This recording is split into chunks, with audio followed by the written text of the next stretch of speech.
বন্ধুরা, চলো আবার একটা নতুন রেসিপি নিয়ে তোমাদের মাঝে হাজির হলাম। তো নিত্য নতুন তোমাদের কাছে নিয়ে আসছি, যতটা আমার ক্ষমতায় হচ্ছে ততটা তোমাদের মাঝে আমি নিয়ে আসছি। তো কেমন লাগে রেসিপিগুলো অবশ্যই কমেন্ট করে জানাবে। তো চলো, দেখো পটল দিয়ে দিলাম। পটলটা আগে আলাদা আমি ভেজে নিচ্ছি, দেখতেই পাচ্ছি।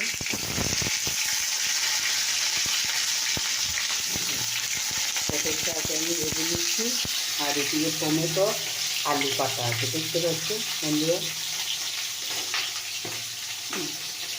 তো তোমরা দেখতে থাকো।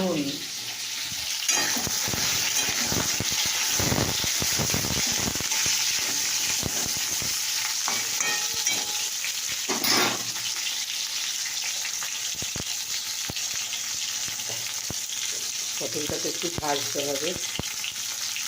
তো চলো বন্ধুরা, পটল দেখো ভাজা হয়ে গেছে, তুলে নিয়েছি। তো দেখো তেল দিয়েছি, তেজপাতা দিয়েছি। এবারে আমি আলু কাটাকে ফেলে দেবো, আলু টমেটো দিচ্ছি।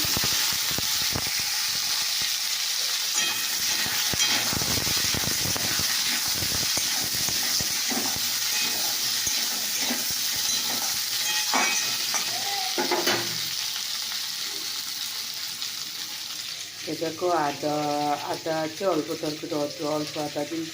তার সঙ্গে অ্যাড হবে জিরে গুঁড়ো,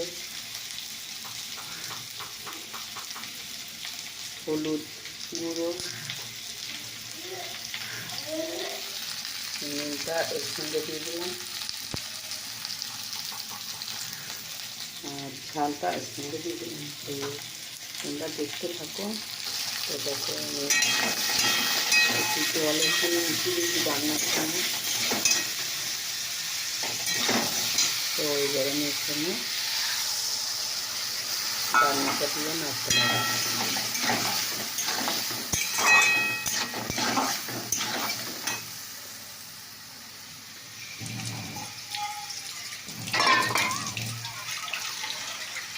দেখতে পাবো কীভাবে হচ্ছে রান্নাটা।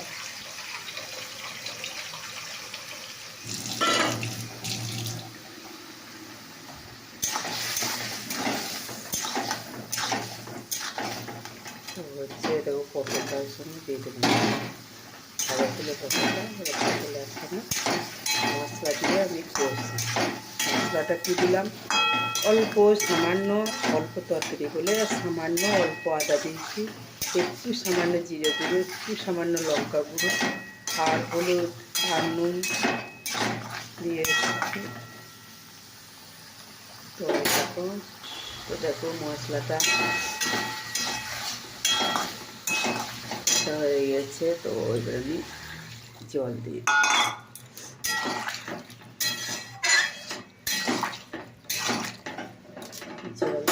ঢাকা দিয়ে দিতে হবে। দেখো বন্ধুরা, আমার রেসিপি রেডি হয়ে গেছে, দেখতেই পাচ্ছ।